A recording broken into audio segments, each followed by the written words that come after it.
نحمد الله العظيم ونصلي ونسلم على رسوله الكريم أما بعد فأعوذ بالله من الشيطان الرجيم بسم الله الرحمن الرحيم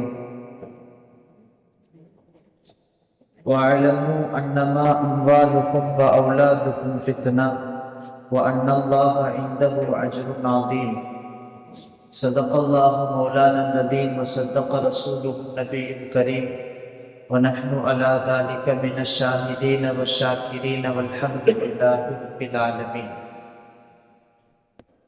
கண்ணியத்திற்கும் மிகுந்த மரியாதைக்கும் உரித்தான இஸ்லாமிய பெரியோர்களே, சகோதரர்களே, சிறார்களே, தாய்மார்களே, உங்கள் அனைவருக்கும் அஸ்ஸலாமு அலைக்கும் வரஹ்மத்துல்லாஹி வபரகாத்துஹு. அன்பிற்கினிய அல்லாஹ்வின் நல்லடியார்களே, அல்லாஹ்வுடைய அளவற்ற கிருபையால் குர்ஆனுடைய 1/3 10 ஜுஸுக்கள் இன்றைக்கு முடிவடைந்திருக்கிறது. ஓதப்பட்ட சூறாக்களில் சூரத்துல் அன்ஃபால் என்று ஒரு சூறா, யஸ்அலூனக அனில் அன்ஃபால் என்று துவங்குகிற அந்த சூறாவிலே அல்லாஹ் ஜல்லஷானஹு வ தஆலா நிறைய போர் குறித்த வரலாறுகளையும் நபிகள் நாயகத்திற்கு போர் சம்பந்தமான சட்டங்கள், போர் குறித்த விழிப்புணர்வு, இதுவெல்லாம் இந்த ஆயத்திலே சொல்லப்பட்டிருக்கிறது. இந்த சூறாவுடைய பேர் அன்ஃபால் அப்படிங்கிற பேரே கனிமத்துடைய பொருள் இருக்குதுல, போர்ல இருந்து எதிரிகளிடமிருந்து கொண்டு வரப்பட்ட பொருட்களுக்கு கனிமத்து பொருள் சொல்லுவாங்க. அந்த கனிமத்துடைய பொருட்களை தான் அன்ஃபால் அப்படின்னு அரபியில சொல்லுவாங்க. அந்த கனிமத்து பொருட்களை பற்றியும் இதில் பேசப்படுவதால் அன்ஃபால் என்கிற அந்த பெயரே இந்த சூறாவுக்கு பேரா வைக்கப்பட்டிருக்கு. இப்படி பத்ருடைய வரலாறுகள் நிறைய பேசப்பட்டிருக்கு. பத்ரு சம்பந்தமான செய்திகள் நிறைய சொல்லப்பட்டிருக்கிறது. நிறைய செய்திகளுக்கு இடையில ஒரு ஆயத்து, வஅலமு அன்னமா அம்வாலுக்கும் வ அவுலாதுக்கும் ஃபித்னா. அல்லாஹ் சொல்லுகிறான், உங்களுடைய பொருட்செல்வமும் குழந்தை செல்வமும் உங்களுக்கு ஃபித்னா. இந்த ஆயத்து இறங்கிய காரணத்தை முஃபஸ்ஸிரீன்கள் விளக்குகிற போது பிரபல்யமான ஒரு வரலாற்று நிகழ்வை சொல்லுகிறார். நபிகள் நாயகம் ஸல்லல்லாஹு அலைஹி வஸல்லமுடைய காலத்திலே மதீனாவில் யூதர்கள் ஹைபர் அப்படின்னு சொல்லி ஒரு இடம் மதீனாவிலிருந்து கொஞ்சம் தூரத்துல இருந்துச்சு. ஹைபர் என்கிற ஒரு காலனி, அந்த காலனிக்குள்ளே யூதர்கள் வாழ்ந்து கொண்டிருந்தாங்க. அது இல்லாம வேற இடங்கள்லயே கொஞ்சம் கொஞ்சம் யூதர்கள் இருந்தாங்க. அப்படி யூதர்களில் பனு குறைதா என்று ஒரு கோத்திரத்தார். அந்த பனு குறைதா கோத்திரத்தார்கள் நபிகள் நாயகம் ஸல்லல்லாஹு அலைஹி வஸல்லம் அவங்களுக்கும் சஹாபாக்களுக்கும் அந்த கூட்டத்தார்களுக்கு இடையில ஒரு சில பிரச்சனைகள் ஏற்பட்டுச்சு. இங்க இருந்து ஒரு சஹாபி அங்க வியாபாரத்துக்கு போறாரு. வியாபாரத்துக்கு போனப்ப அங்க ஒரு இஸ்லாமிய பெண்ணை ஒரு யூதன் தவறாக பேசுகிறான். அப்படி பேசுகிற போது இருவருக்கும் இடையில் ஏற்பட்ட பிரச்சனையில் ஒருவர் கொல்லப்பட்டு விட்டார். இதுல 2 பேருக்கு இடையில பெரிய பிரச்சனை ஓடிட்டு இருந்துச்சு. அந்த பிரச்சனையை சமாதானம் செய்து வைப்பதற்காக, அதை குறித்த தெளிவுகளை பேசுவதற்காக ரசூல் ஸல்லல்லாஹு அலைஹி வஸல்லம் அந்த பனு குறைதா கோத்திரத்தார்கள் இருக்கக்கூடிய வசிக்கக்கூடிய இடத்துக்கு போறாங்க. போகும்போது அபூ லுபாபா அப்படின்னு ஒரு சஹாபி, அந்த சஹாபி என்ன பண்ணாங்க, ரசூலுல்லாஹ் கூட அவரும் போனார். போய் நபிகள் நாயகம் ஸல்லல்லாஹு அலைஹி வஸல்லம் அவர்கள் இங்கே ரகசியமாக பேசி வைத்திருந்த சில செய்திகளை அந்த பனு குறைதா கோத்திரத்தார்கள்ட்ட சொல்லிட்டார். அவருடைய நோக்கம் என்னன்னு சொன்னா, அந்த பனு குறைதா கோத்திரத்தார்கள் வாழக்கூடிய அந்த இடத்துல, அந்த பகுதியில இவருடைய சொத்து, இவருடைய குழந்தைகள், குடும்பங்கள் எல்லாம் அங்க இருக்கிறார். அப்போ அவர்களை பாதுகாக்க வேண்டும் என்பதற்காக, அவங்களுக்கு சப்போர்ட்டா இருக்கிற மாதிரி வெளியில காமிச்சுக்கிறதுக்காக அபூ லுபாபா ரலியல்லாஹு அன்ஹு என்ன செஞ்சாங்கன்னு சொன்னா, இந்த விஷயத்தை செஞ்சுட்டாங்க. இந்த விஷயம் நபிகள் நாயகம் ஸல்லல்லாஹு அலைஹி வஸல்லம் தெரிஞ்சிருச்சு. ரொம்ப கடுமையா ரசூலுல்லாஹ் கோபப்பட்டாங்க. அதுக்கு பின்னால மிகப்பெரிய கை சேதப்பட்டு அபூ லுபாபா ரலியல்லாஹு அன்ஹு வரலாற்றிலே வருகிறது, தஃப்சீர்களிலே எழுதுறாங்க, அவங்க மஸ்ஜிது நபவிக்கு வந்துட்டாங்க. மஸ்ஜிது நபவியில ஒரு தூண் இருக்குது.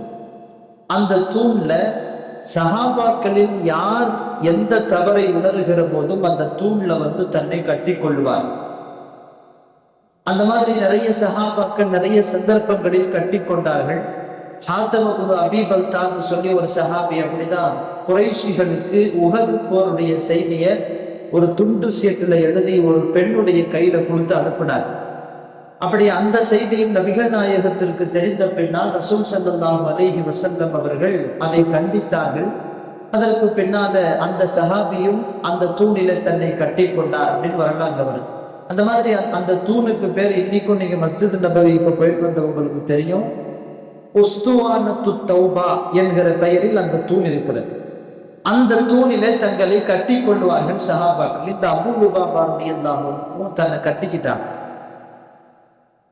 ஒரு கட்டத்திலே அவங்களுக்கு தௌபா கிடைச்சிருச்சு அப்படிங்கிற செய்தியை அல்லாஹ் சொல்லிவிட்டான். இந்த ஆயத்து வாழமோ அன்னமா அம்பானுக்கும் பவுலாதுக்கும்ங்கிற இந்த ஆயத்து, இதுக்கு முன்னால உள்ள 1-2 ஆயத்துகள், இதுவெல்லாம் அவங்களுக்கு தௌபா கிடைச்சிருச்சு அப்படிங்கிறத டிக்ளேர் பண்ணி அல்லாஹ் ஒரு ஆயத்தை இறக்கிட்டான். இப்ப ரசூல் ஸல்லல்லாஹு அலைஹி வஸல்லம் சொன்னாங்க, அவருக்கு தௌபா கிடைச்சிருச்சுன்னு சொல்லி அவரை அவிழ்த்து விடுங்கன்னு சொன்னாங்க. சஹாபாக்கள் போறாங்க, போய் அவரை அவிழ்த்து விட போகும்போது அவர் சொல்றாரு, இந்த ரசூலுல்லாஹ் அவிழ்த்து விடாத வரை நான் இந்த இடத்துல இருந்து போக மாட்டேன். அந்த அடிப்படையில ரசூல் ஸல்லல்லாஹு அலைஹி வஸல்லம் போனாங்க, போய் அவரை அவிழ்த்து விடுகிறார்கள். அவிழ்த்து விட்டதற்கு பின்னால் சுமார் 9 நாட்களுக்கு பிறகு அவர் அந்த இடத்துல இருந்து போகிறார். ரசூலுல்லாஹ் அவர் சொன்னாரு, யா ரசூலல்லாஹ், நான் என்னுடைய பொருள், அந்த பொருளுக்காக வேண்டித்தானே இந்த வேலையை செஞ்சேன், அதனால அந்த பொருளை எல்லாத்தையும் அல்லாஹ்வுடைய பாதையில சதகா செஞ்சிடணும்னு விரும்புறேன். இப்ப ரசூல் ஸல்லல்லாஹு அலைஹி வஸல்லம் சொன்னாங்க, எல்லாத்தையும் சதகா செய்ய வேண்டாம், யுஜ்ஸீக ஸுலுஸு அன் தஸத்தக பிஹி, அந்த மொத்த பொருள்ல 1/3 நீ சதகா செஞ்சுட்டா போதும், நீ நியத்து செய்த அந்த நியத்து ஏற்றுக்கொள்ளப்பட்டு விடும் சொன்னாங்க. அதே மாதிரி அவர் அதுல 1/3 சதகா கொடுத்தார். இது ஒரு குறிப்பிட்ட வரலாறு. இந்த வரலாறை முன்னிறுத்தி தான் இந்த வஅலமு அன்னமா அம்வாலுக்கும் வஅவுலாதுக்கும் ஃபித்னா அப்படிங்கிற ஆயத்தை இறங்குச்சு. இப்ப இந்த ஆயத்து இறங்கிய காரணம் ஒரு குறிப்பிட்ட வரலாறாக இருந்தாலும் இந்த ஆயத்து பல்வேறு செய்திகளை நமக்கு சொல்லுகிறது. அதுல ரொம்ப முக்கியமான விஷயம் என்னன்னு சொன்னா, இந்த ஆயத்துல அல்லாஹ் சொல்றான், அன்னமா அம்வாலுக்கும் வஅவுலாதுக்கும் ஃபித்னா, உங்களுடைய பொருட்செல்வம், உங்களுடைய குழந்தை செல்வம், உங்களுடைய பொருளாதாரம், உங்களுடைய குழந்தைகள், இந்த ரெண்டுமே ஃபித்னா அப்படிங்கிறாங்க. குர்ஆன்ல குழந்தை செல்வத்துக்கும் பொருட்செல்வத்துக்கும் வேற வேற இடங்கள்ல வெவ்வேறு வார்த்தைகள் சொல்லப்பட்டிருக்கு. ஒரு ஆயத்துல அல்மாலு வல் பனூன ஸீனத்துல் லிஹயாத்தித் துன்யா, இந்த உலகத்தினுடைய அலங்காரம் அப்படின்னு சொல்லி பொருள் செல்வத்தையும் குழந்தை செல்வத்தையும் அல்லாஹ் சொல்றான். ஃபதுல்னு சொல்லி ஒரு சில இடங்கள்ல வருது. இந்த மாதிரி பல்வேறு வார்த்தைகள் இருந்தாலும் இந்த ஆயத்துல குழந்தை செல்வமும் பொருட்செல்வமும் ஃபித்னா அப்படின்னு சொல்லப்பட்டிருக்குது இல்லையா. இந்த ஃபித்னா அப்படிங்கிற அரபி வார்த்தைக்கு நிறைய பொருட்கள் அரபி அகராதியில எழுதுறாங்க. அதுல 1-2 அர்த்தங்கள் மட்டும் நான் சொல்றேன். சபபுல் அசாப் அப்படின்னு எழுதுறாங்க. ஒரு அசாப் இறங்குவதற்கு காரணமாக இருக்கக்கூடிய சில விஷயங்களுக்கு ஃபித்னான்னு சொல்லுவாங்க. ஒரு இடத்துல ஃபித்னா வருதுன்னு சொன்னா அந்த இடத்துல அதாபு இறங்குறதுக்கு அது காரணம் அப்படின்னு அர்த்தம். அதே மாதிரி அதாபு இறங்கக்கூடிய நேரத்திலையும் அந்த அதாபையும் ஃபித்னா அப்படிங்கிற வார்த்தை சொல்லுவாங்க. கியாமத்துடைய நெருக்கத்துல ஃபித்னா வரும் அப்படின்னு சொல்லி நம்ம இதுல ஹதீஸ்ல வருது இல்ல, அந்த ஃபித்னாவெல்லாம் அந்த அதாபினுடைய ஃபித்னா. அதே மாதிரி ஃபித்னா என்கிற இந்த வார்த்தை அரபியில இம்திஹான் அப்படிங்கிற வார்த்தைக்கும் பயன்படுத்துவோம். இம்திஹான்னு சொன்னா சோதனை அப்படின்னு அர்த்தம். இப்ப இந்த இடத்துல ஆயத்துக்கு அதுதான் அர்த்தம். முஃபஸ்ஸிர்கள் எழுதுறாங்க, சோதனை அப்படின்னு அர்த்தம். உங்களுடைய பொருட்செல்வமும் உங்களுடைய குழந்தை செல்வமும் உங்களிடத்தில் சோதனைக்காக தான் கொடுக்கப்பட்டிருக்கிறது. அதன் பக்கம் உங்களுடைய மனசு எவ்வளவு தூரம் ஈர்க்கப்படுது என்பதை பார்ப்பதற்கு தான் அல்லாஹ் கொடுக்கிறார். குழந்தைகள், பொருட்செல்வம் எல்லாம் நம்மளோட தான் இருக்கும் இந்த உலகத்துல. ஆனால் அல்லாஹுவை விட, அவனுடைய ரசூலை விட அதன் பக்கம் நம்முடைய உள்ளங்கள் ஈர்க்கப்பட்டு விடும் என்றால் நாம அந்த சோதனையில, நம்முடைய இம்திஹான்ல, நம்முடைய தேர்வுல நாம தோத்துட்டோம்னு அர்த்தம். பொருட்செல்வம் எவ்வளவு இருந்தாலும் எவ்வளவு காசு பணம் இருந்தாலும் எவ்வளவு குழந்தைகள் இருந்தாலும் அதன் பக்கம் நம்முடைய மனசு முழுக்க முழுக்க ஈர்க்கப்பட்டு விடக்கூடாது என்பதை அல்லாஹ் இந்த வசனத்திலே உணர்த்துகிறார். அதே மாதிரி பொருட்செல்வமும் குழந்தை செல்வம் அப்படிங்கிறது நம்மளுக்கு பரிசோதனைக்காக, நம்மை பரிசோதிப்பதற்காக தரப்பட்டிருக்கிறது. இந்த செல்வத்தையும் பொருளையும் இவன் எப்படி பயன்படுத்தலாம், இது இவனிடத்திலே கொடுக்கப்பட்டதற்கு பின்னால் இது எப்படி அவனிடத்திலே இருக்கிறது என்பதை அல்லாஹ் பரிசோதிக்கிறார்.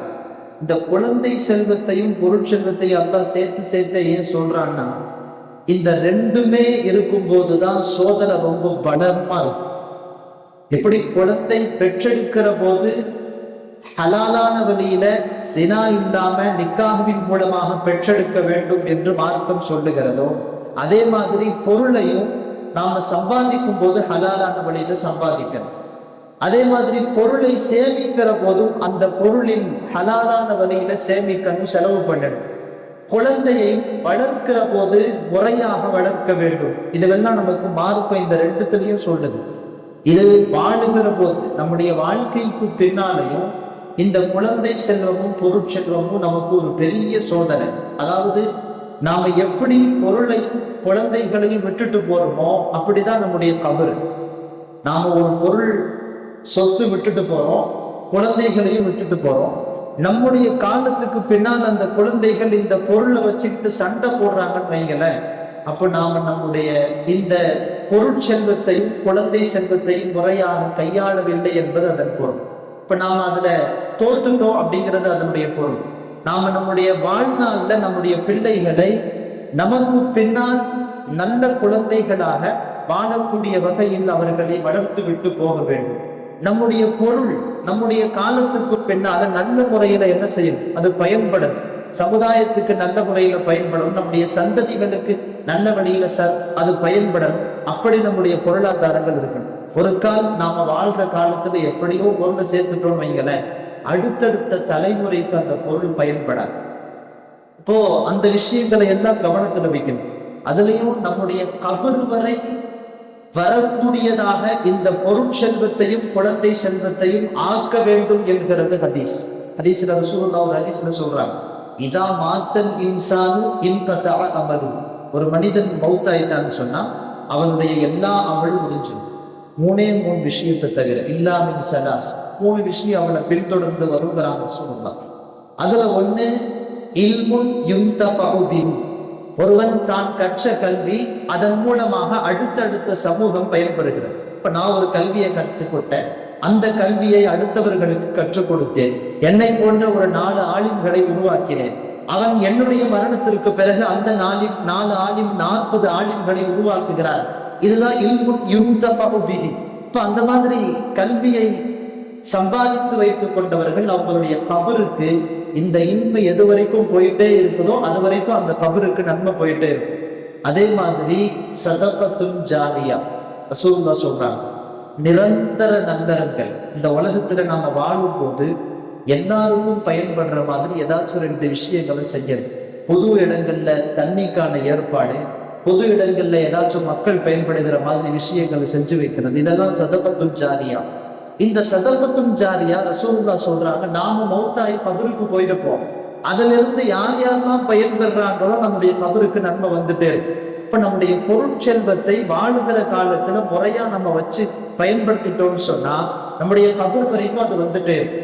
அதே மாதிரி பலதும் சாலிஹும் யதுலஹு, 3வது ரசூலுல்லாஹ் சொன்னாங்க, தன்னுடைய காலத்திற்கு பிறகு தனக்கு துஆ செய்கிற குழந்தைகளை விட்டு விட்டு போனால் அந்த குழந்தைகளினுடைய துஆவும் நமக்கு கபருக்கு வந்து சேர்ந்துட்டே. அப்போ இந்த கடைசியில இந்த ஹதீஸ்ல வர 2 விஷயம், சதகத்துன் ஜாரியா பொருளோடு சம்பந்தப்பட்டது, வலதுன் சாலிஹும் யதுலஹு அது குழந்தைகளோடு சம்பந்தப்பட்டது. அப்படிப்பட்ட குழந்தைகளாக, அப்படிப்பட்ட பொருட்செல்வம், அப்படிப்பட்ட குழந்தை செல்வத்தை நாம வாழுகிற காலத்துல உருவாக்கிட்டு போகணும். அப்படிங்கிறது தான் இந்த ஆயத்துல அல்லாஹ் சொல்றான், உங்களுக்கு இதை சோதனைக்காக கொடுக்கப்பட்டிருக்கிறது. உங்களுடைய வாழ்நாள்ல வாழ்க்கைக்கு பிறகு இந்த குழந்தைகளும் இந்த பொருட்செல்வமும் முறையாக பயன்படுத்தப்படுகிறதா என்பதை அல்லாஹ் சோதிக்கிறார். எல்லாம் வந்த அல்லாஹ் நம்முடைய இந்த 2 செல்வங்களையும் முறையாக நாம் பயன்படுத்தி அதை நம்முடைய மரணத்திற்கு பிறகு பயனுள்ளதாக ஆக்கக்கூடியவர்களாக ஆக்கி தந்தல் புரிவானாக. வாஹிர் தாவானா அல்ஹம்துலில்லாஹி ரப்பில் ஆலமீன்.